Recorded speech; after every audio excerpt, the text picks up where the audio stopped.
자, 앞선 슬라이드를 통해서 우리가 인트린직 매트리얼 그리고 익스트린직 매트리얼, 더 자세하게는 인트린직 세마이컨덕터와 익스트린직 세마이컨덕터에 대해 배웠고, 익스트린직 세마이컨덕터에는 N타입 그리고 B타입 세마이컨덕터가 있다 걸 배웠습니다. 그리고 나서 도핑에 의해서 이런 것들이 이루어지고 도너와 억셉터라는 게 있는데, 요게 어떤 의미를 가지는지, 어떻게 해서 프리 일렉트론과 프리 홀을 만드는지에 대해서 제가 설명을 했습니다. 지금부터 알아볼 것은 과연 그럼 각 에너지 밴드에서 캐리어, 즉 홀이나 전자가 얼마나 분포하는지 알아보는 거에 대해서 공부해 보도록 하겠습니다. 자, 그러면 우리가 에너지 밴드에서 이러한 캐리어 양은 어떻게 알 수 있을까요? 그걸 알기 위해서는 일단 캐리어 분포가 어떻게 되는지 알아야 되겠죠. 그래서 이 캐리어 분포를 나타내는 개념이 크게 두 가지가 있습니다. density of state, density of state라고 해서 에너지 스테이트가 어떻게 분포하는지를 나타내는 게 되겠고, 그 다음으로 페르미-디락 스테이틱스라고 되어 있는데, 페르미-디락 펑션이라고 해서 각 에너지별로 전자가 채워질 확률을 나타내는 함수가 되는데, 이 두 함수로 우리가 캐리어 디스트리뷰션과 컨센트레이션, 즉 농도를 계산할 수 있게 되는 겁니다. 자, 요거에 대해서 한번 공부를 해보도록 하겠습니다. 자, 앞선 슬라이드에서 제가 간략하게 density of state랑 페르미-디락 스테이틱스를 통해서 캐리어의 컨센트레이션을 구할 수 있다고 했었죠. 그럼 캐리어 컨센트레이션이 어떻게 구해지는지 한번 알아보도록 하겠습니다. 첫 번째로 일렉트론 캐리어 컨센트레이션에 대해서 알아보겠습니다. 뭐 어차피 일렉트론이랑 홀이랑 비슷하기 때문에 첫 번째로 일렉트론에 대해서 알아보고, 그 후에 홀에 대해서 얘기를 한번 해보도록 하겠습니다. 자, 여기 N0가 의미하는 거는 일렉트론의 캐리어 컨센트레이션, 즉 농도를 의미하고, 단위는 개수당 개수 per 큐빅 센치입니다. 단위 세제곱센티미터당 몇 개가 있냐, 이걸 의미하게 되는 거고요. 여기서 G로는 이퀄리브리엄 컨디션을 뜻합니다. 그래서 외부에서 어떤 볼테이지나 마그네틱 필드나 뭐 다른 어떤 외부 힘이 가해지지 않는 상태다라는 걸 의미하게 되겠고요.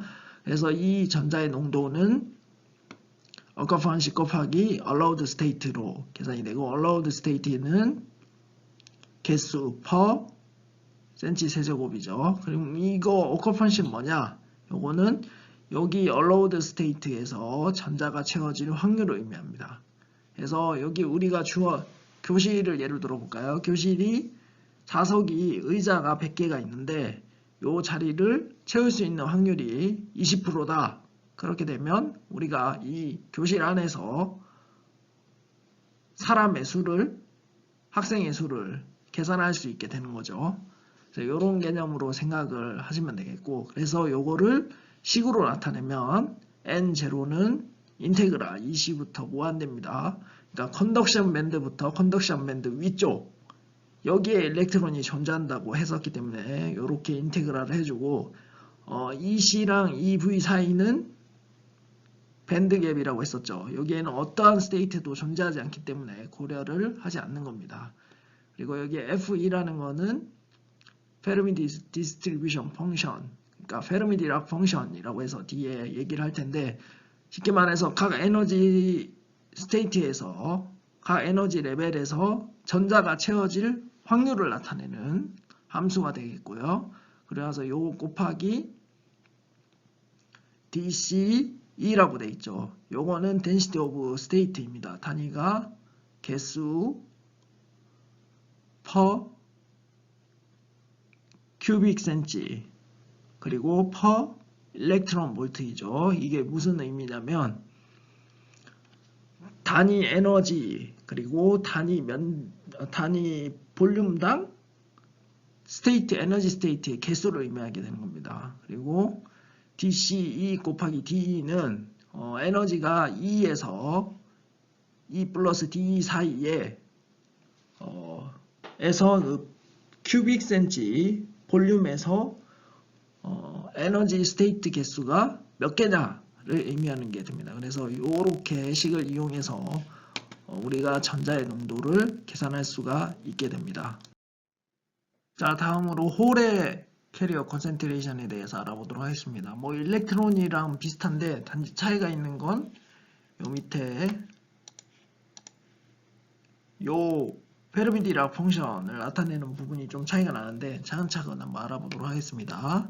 여기 V0는 똑같이 이퀴리브리엄 스테이트에서 상태에서 컨디션에서 홀의 농도를 의미하는 거고 단위는 당연히 개수 per 큐빅 센치죠. 그래서 센치 세제곱당 몇 개가 들어갔냐 뭐 이걸 의미하는 거고 그 다음에 allowed state는 똑같이 단위도 똑같고 똑같은 의미가 되겠고 이 occupancy가 좀 달라지게 됩니다. 아까 전자의 경우에는 각 allowed state에 허락된 에너지 state에 전자가 채워질 확률을 얘기를 했다면 여기서는 전자가 채워지지 않을 확률을 얘기를 하는 겁니다. 왜냐하면 홀이 전자가 비어있는 상태를 우리가 홀이라고 정의를 하기 때문인데요. 그래서 여기 not occupied에서 not을 제가 빨갛게 표시를 했죠. 그래서 요게 중요한 개념이고 그래서 수식으로 나타내면 B0는 마이너스 무한대에서 2V까지입니다.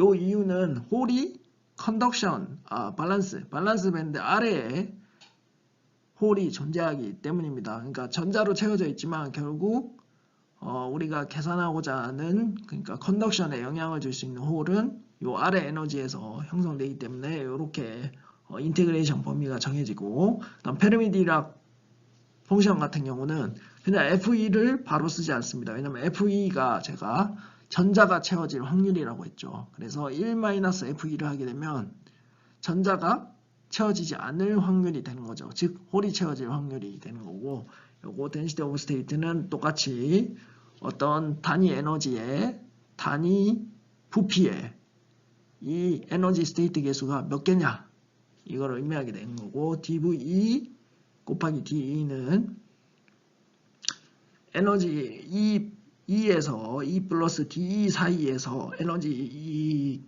사이에서 볼륨당 에너지 스테이트 개수가 몇 개냐를 나타내는 게 되겠습니다. 자, 이제 차근차근 density of state랑 페르미 디락 펑션에 대해서 알아보도록 하겠습니다. 먼저 density of state부터 알아보도록 하겠습니다. 자, 그럼 density of state에 대해서 알아보도록 하겠습니다. density of state는 약어로 DOS라고 많이 표현을 하고요. 그 다음에 뭐 표기를 할 때 DE라고 표기를 합니다. 뭐 어떤 데서는 G, 소문자 G하고 E라고 표현하는 데도 있고 뭐 다양하긴 한데 요 책에서는 DE라고 표현하기 때문에 DE로 하는 거고 density of state가 의미하는 거는 이때 있죠. distribution of allowed energy state and near the band edge라고 되어 있습니다. 그러니까 에너지 밴드 근처에 그러니까 뭐 컨덕션 밴드나 밸런스 밴드 여기 있죠. 컨덕션 밴드나 밸런스 밴드 근처에 전자가 allowed 에너지 state라는 의미가 전자가 채워질 수 있도록 허락된 에너지 상태 뭐 이런 걸로 생각을 하시면 되겠고 그래서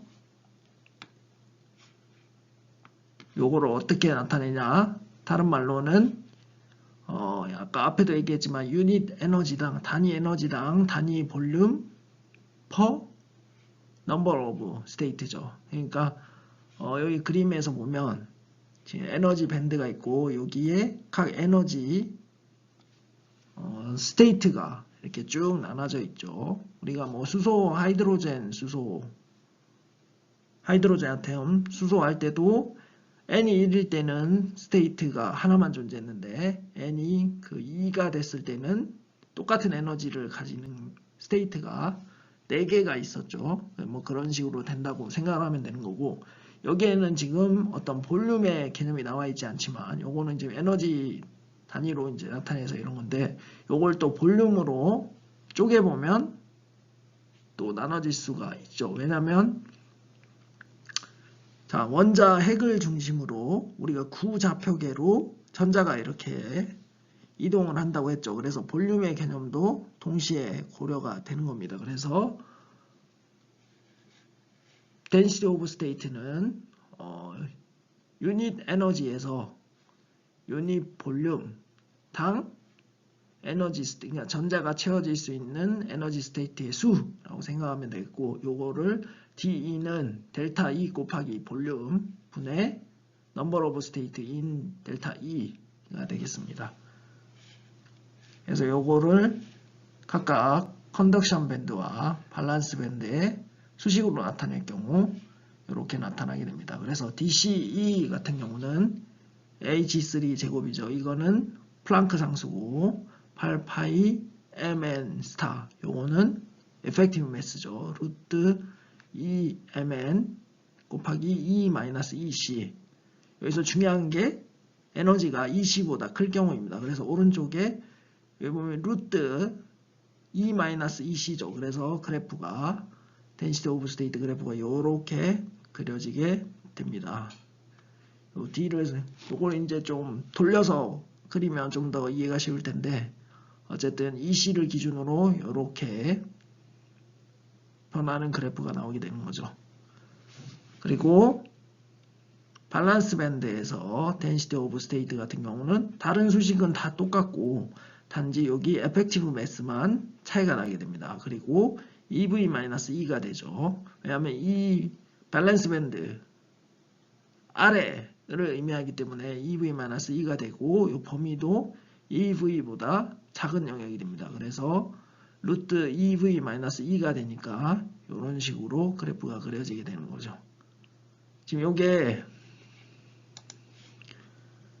X축이 D고 Y축이 E로 돼 있어서 좀 이해가 어려울 수가 있는데, 이 수식대로 하려면 이 그래프를 이렇게 돌리면 되겠죠. 돌리면 쉽게 이해를 할 수가 있습니다. 그래서 결국 잘 보면 density of state는 여기 잘 나와 있죠. effective mass의 2분의 3승 그리고 에너지의 2분의 1승에 비례한다는 걸 알 수 있습니다. 여기 나머지 8파이나 H 같은 경우는 다 상수이기 때문에 요거에 영향을 받는다라고 생각하시면 되겠고, 그래서 여기 자세히 보면 컨덕션 밴드의 density of state랑 밸런스 밴드의 density of state가 차이가 나죠. 이 차이가 나는 이유는 똑같은 에너지일 때라도, 그러니까 어차피 여기 EV-E일 때 이 차이이기 때문에 똑같은 에너지일 때 이 값을 보면 차이가 나는데, 그 이유가 이 effective mass가 차이가 나기 때문입니다. 이 density of state를 위해서 절대 온도 300K에서 effective mass B는 1.18, 일렉트론의 1.18, 홀은 0.81입니다. 그래서 이 차이 때문에 이 그래프가 완전 대칭이 아니고 약간 차이가 나게 되는 겁니다.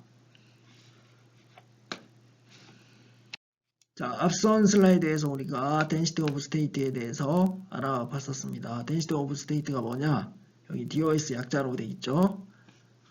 에너지 E에서 몇 개의 에너지 스테이트 allowed, 그러니까 전자가 들어갈 수 있는 스테이트가 존재하냐를 의미하는 건데, 여기서 지금 간략하다 보니까 좀 빠졌는데, 쉽게 이제 더 자세하게는 실리콘 격자 내에서 단위 볼륨 내에 어떤 에너지에서 전자가 들어갈 수 있는 에너지 스테이트가 몇 개냐를 나타내는 게 되겠고요.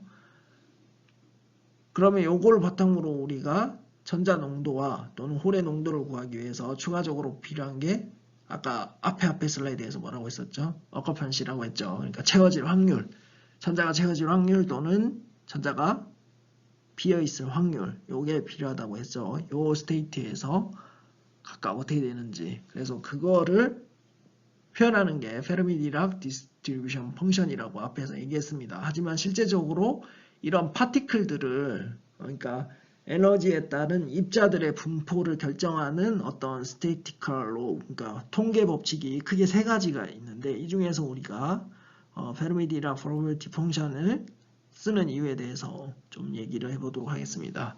자, 첫 번째로 맥스웰 볼츠만 프로버빌리티 펑션이 있죠.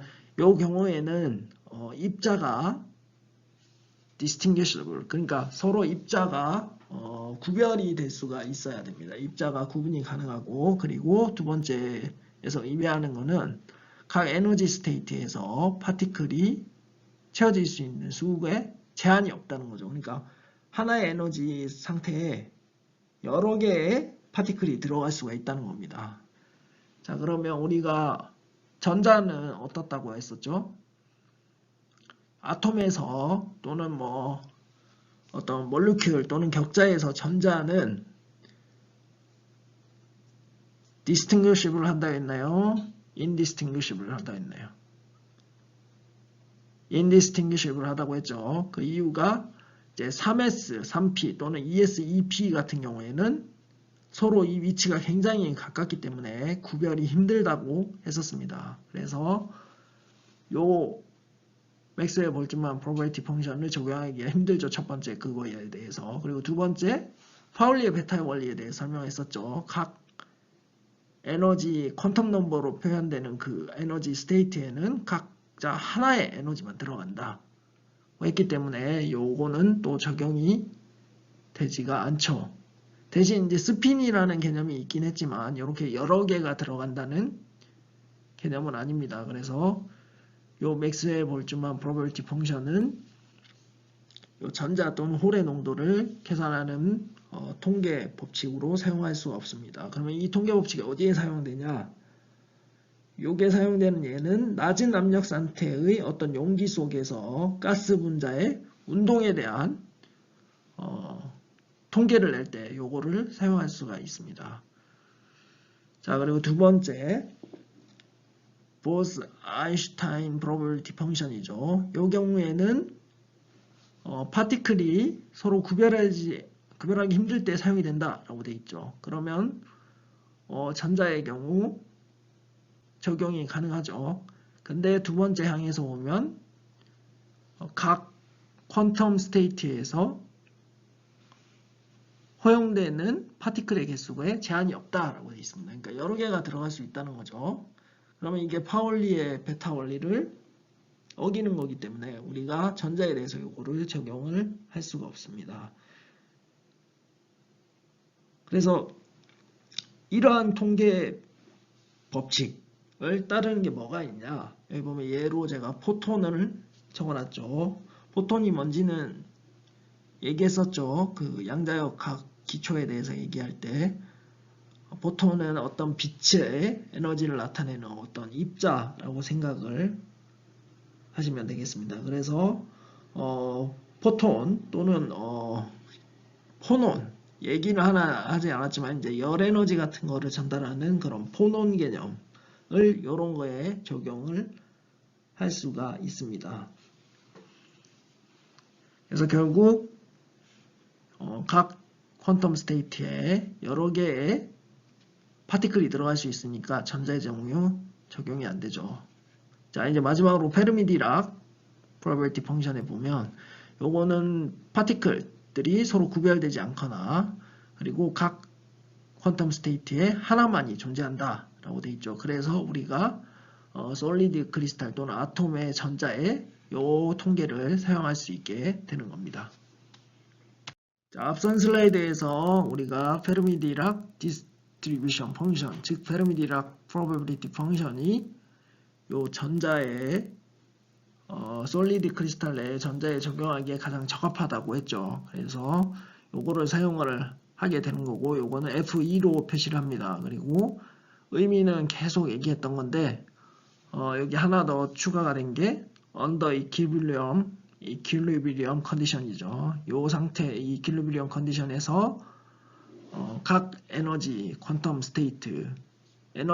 스테이트에서 전자가 채워질 확률을 나타내게 되는 거고 이걸 달리 말하자면 전체 퀀텀 에너지 스테이트 분의 전자가 채워진 스테이트의 B라고 생각하시면 됩니다. 그럼 이제 확률이 되는 거고 요거를 F2는 1 플러스 exponential E-EF 나누기 KT 분의 1이라고 표현을 하게 됩니다.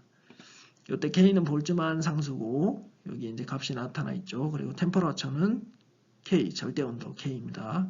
그럼 KT는 단위가 뭘까요?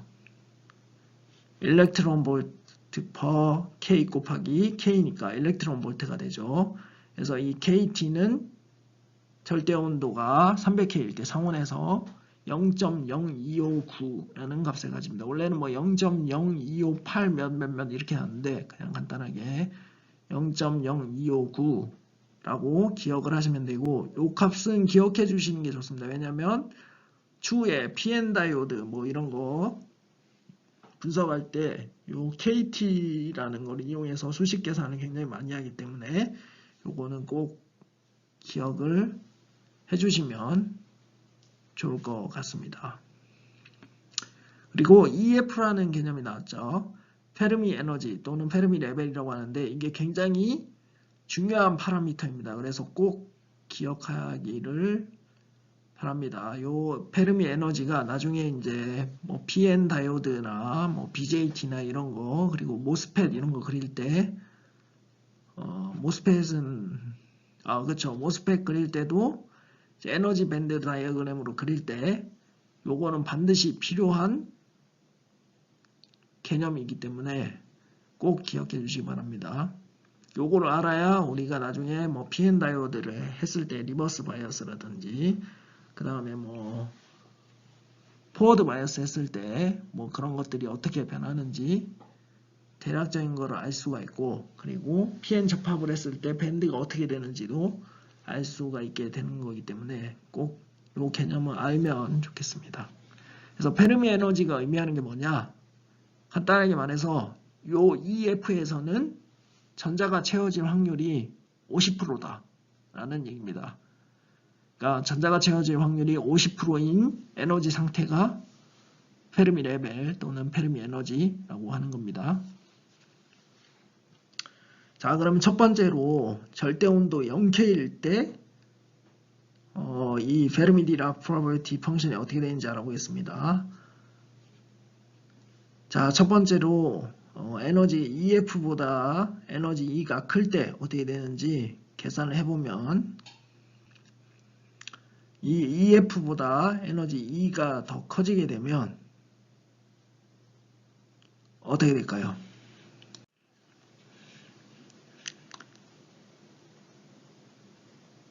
자, 그거는 크게 상관이 없죠. 왜냐하면 E-EF에서 E 값이 크면 양수가 되지만 T가 0이죠. T가 0이면 어떻게 되냐면 무한대가 되는 거죠. 그래서 플러스 무한대가 되는 거고, 1 플러스 2의 무한대 분의 1이 되니까 2의 무한대는 2의 무한대가 되는 거죠. 그러면 수가 엄청 크니까 이 분모가 훨씬 커져서 0이 되는 겁니다. 그래서 절대온도 0K에서 E가 에너지가 페르미 레벨보다 클 경우에는 전자가 채워질 확률이 0이라는 얘기가 되겠고요. 그리고 그러면 페르미 레벨보다 작을 경우 어떻게 되는지 한번 계산해 볼까요? 그러면 여기에 E-EF에서 이 E 값이 EF보다 작으니까 요건 마이너스 값을 가지게 되겠죠. 그래서 마이너스 무한대가 되는 겁니다. T가 0일 때. 그래서 이 마이너스 무한대는 0이죠. 왜냐하면 2 무한대분의 1이니까. 그러면 결국 1이 돼서 이 절대온도 0K에서 이 페르미 레벨보다 낮은 에너지 레벨에는 전자가 채워질 확률이 100%라는 얘기죠. 100%.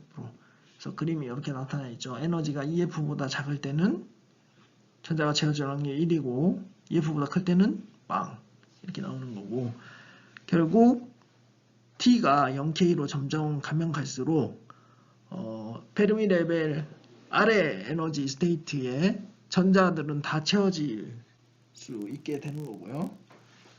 그리고 반대로 페르미 레벨보다 높은 영역은 전자가 다 비어지게 된다는 걸 의미합니다.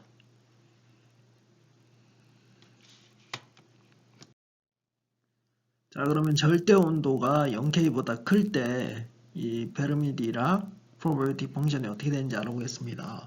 첫 번째로 이 E가 EF 값을 가질 때 어떻게 되냐, 대입해 보면 2에 0승이 돼서 1이 되죠. 그래서 2분의 1, 즉 2가 EF일 때는 전자가 채워질 확률이 2분의 1입니다. 그래서 여기에 EF일 때 0.5라는 값을 가지게 되는 거고요. 그리고 두 번째, 2가 EF 더하기 3KT보다 클 때 어떻게 되냐? 요거를 대입하면 우리가 2의 3승이 나오죠. 2의 3승, 1 플러스 2의 3승분의 1.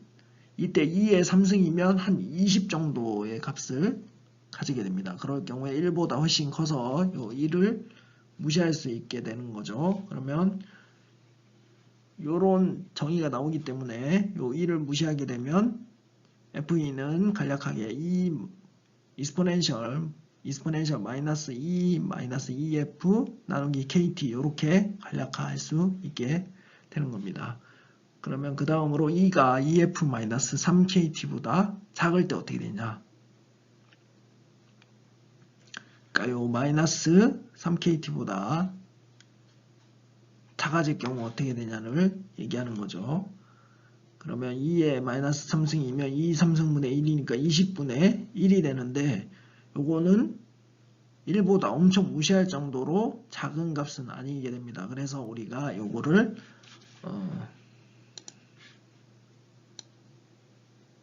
바이노미얼 익스펜션을 사용해서 간략화하게 됩니다. 이게 한국말로는 뭐 이항 정리인가요? 뭐 한국말로는 제가 정확하게는 모르겠는데 어쨌든 이 바이노미얼 익스펜션을 사용하는데 이걸 어떻게 사용하냐?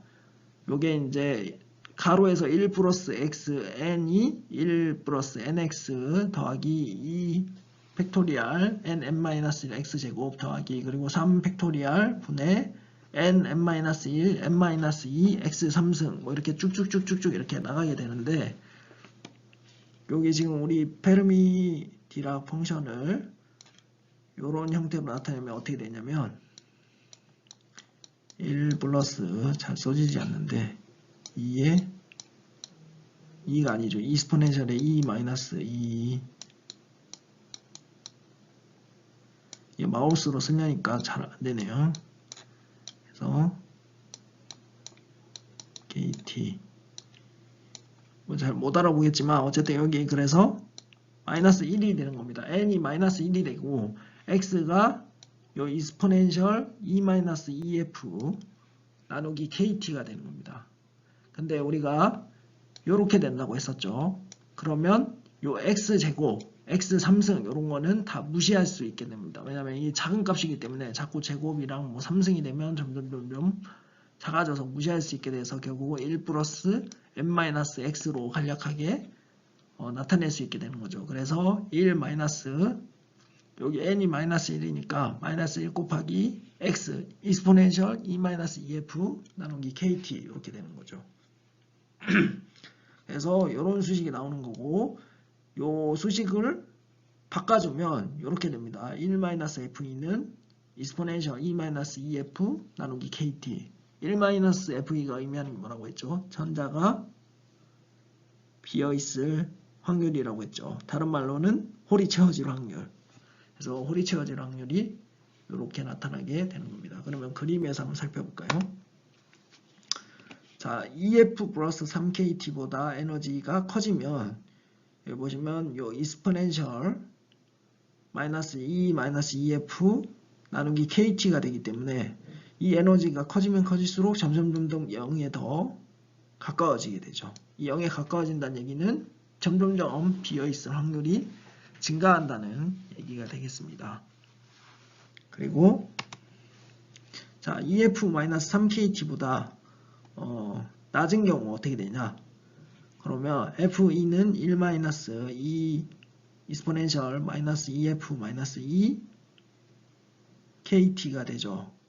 그래서 여기에 수식을 대입해서 계산을 해보면 1-FE가 점점점 제로로 가까이 가게 되는 거죠. 여기 나와있죠. 5를 바탕으로 생각해보면 1-FE가 점점점 제로로 간다는 의미가 됩니다. 그러니까 전자가 비어있을 확률이 점점 0이란 얘기죠. 그럼 반대로 말하면 전자가 채워져 있다는 얘기가 되는 겁니다. 그래서 이게 점점 가면 갈수록 1에 가까워지는 형태가 되죠. 그래서 이렇게 익스포넨셜로 이렇게 증가하다가 EF일 때 0.5의 값을 갖고 다시 이렇게 익스포넨셜로 감소하면서 1로 이렇게 도달하게 되는 겁니다. 자, 그러면 온도에 따라서는 어떻게 되는지 자세히 알아보도록 하겠습니다. 우리가 0K일 때랑 그냥 0K가 아닌 경우, 즉 극도로 E는 EF 플러스 3KT보다 클 때, 또는 E는 EF 마이너스 3KT보다 작을 때를 알아봤었죠. 그래서 각각 T가 0부터 이렇게 순서대로 온도가 증가할 때 어떻게 되는지 오늘 한번 살펴보겠습니다. 여기가 밸런스 밴드 에너지가 되겠고, 여기가 컨덕션 밴드 에너지가 되겠습니다. 여기가 EF고, 그래서 절대 온도가 T가 0일 경우에는 EF를 기준으로 전자가 채워질 확률이 EF보다 낮은 것은 100%고 높은 것은 0이죠. 근데 온도가 점점 증가하면 증가할수록 이 그래프가 점점 눕는 것을 확인할 수가 있습니다. 그래서 각각 온도가 커지면 커질수록 이 컨덕션 밴드 위쪽에서 전자가 존재할 확률이 증가하게 되는 거죠. 온도가 커질수록. 이 밸런스 밴드에서도 좀 이상한데, 온도가 커질수록 이 전자가 비어 있을 확률이 이렇게 커지게 되는 거죠. 점차적으로 커지게 되는 겁니다. 그래서 요걸 바탕으로 우리가 나중에 density of state를 곱해서 전자의 농도와 홀의 농도를 구할 수가 있죠. 요 가운데는 생각하지 않아도 됩니다. 왜냐하면 확률은 이렇게 되지만 실제로 에너지 스테이트는 존재하지 않기 때문입니다. 결국 온도가 증가하면 증가할수록 이 컨덕션 밴드 위쪽에 일렉트론, 밸런스 밴드 아래쪽에 홀이 농도가 많아진다는 것을 유추를 해볼 수가 있겠죠. 자, 그러면 이 페르미-디락 디스트리뷰션 펑션이 도핑을 했을 때 어떤 효과가 일어나는지 알아보도록 하겠습니다. 먼저 인트린지 케이스를 알아볼까요? 자, 인트린지 케이스는 우리가 뭐라고 했었죠? 전자와 홀의 농도가 똑같다 했죠. 컨덕션 밴드의 전자 농도와 밸런스 밴드의 홀의 농도가 똑같다고 했습니다. 그래서 이 페르미 레벨은 이 밴드갭의 가운데에 위치하게 됩니다. 그래서 여기에 가운데 위치하는 것처럼 그림이 나타나 있죠. 나타나 있고, 또 눈여겨봐야 될 것은 일렉트론의 디스트리뷰션과 홀의 디스트리뷰션이 대칭입니다. 그러니까 여기 확대한 거 보이시죠? 여기 확대했을 때 이 F, EC랑 이쪽에 확대했을 때 1-FEV가 시메트릭하게 똑같은 값을 가진다는 얘기가 되겠습니다. 그래서 FE랑 1-FE가 완벽하게 대칭을 이루게 되는 거죠. 자, 그 다음으로 N타입 세미컨덕터에 대해서 알아보도록 하겠습니다. 자, 이 N타입 세미컨덕터에서는 이 페르미 레벨 포지션이 밴드갭 절반으로 나눴을 때 위쪽에 위치하게 됩니다. 왜냐하면 N타입 같은 경우는 전자가 존재하게 될 컨덕션 밴드에서 전자가 존재하게 될 확률이 커져야 되니까 요 기준이 되는 EF가 위쪽으로 점점 더 올라가게 되는 거죠. 그래서 요 FEC 값이 이 인트린직의 경우보다 더 큰 값을 가집니다. 그리고 마지막으로 P타입을 살펴보면 이 EF가 가운데 밴드갭을 가운데로 기준으로 아래쪽에 존재하게 됩니다. 그 이유는 여기 1-FE 값, 즉 그러니까 밸런스 밴드에서 홀이 존재할 확률이 더 커져야 되기 때문에 요 1-FE 값이 요 인트리직인 경우보다 더 크게 되는 거죠. 인트린직에서는 요 값이랑 요 값이 대칭이라고 했으니까 요거랑 비교해 봤을 때 요게 더 큰 값을 가진다는 것을 알 수가 있죠. 그래서 요런 거를 P타입 세미컨덕터라고 한다 라는 걸 알면 되고, 페르미-디락 프로베비티 펑션이 이렇게 도핑에 따라서 이렇게 변한다는 거를 아시면 되겠습니다. 그러니까 간단하게 요 EF를 기준으로 인트린직인 경우에는 EF가 가운데 있게 되고 밴드갭의 가운데 있게 되고, N타입의 경우에는 EF가 위쪽으로 올라간다고 생각하면 되고 P타입은 아래쪽으로 간다고 생각을 하면 되겠습니다. 자, 이번 주 강의는 여기까지 진행하는 걸로 하겠습니다. 그리고 숙제 두 가지를 내드리도록 하겠습니다. 자, 첫 번째 숙제는 페르미-디락 펑션을 이용해서 증명하는 문제가 되겠고요. 여기 나와 있는 것처럼 EF가 2분의 EC 더하기 EV가 됨을 이 조건을 가지고 증명을 하는 겁니다. 그리고 두 번째 문제는 우리 교재 Solid State Electronic Device 칠판의 3장 문제 3.2를 가지고 푸시면 되겠습니다. 수고하셨습니다.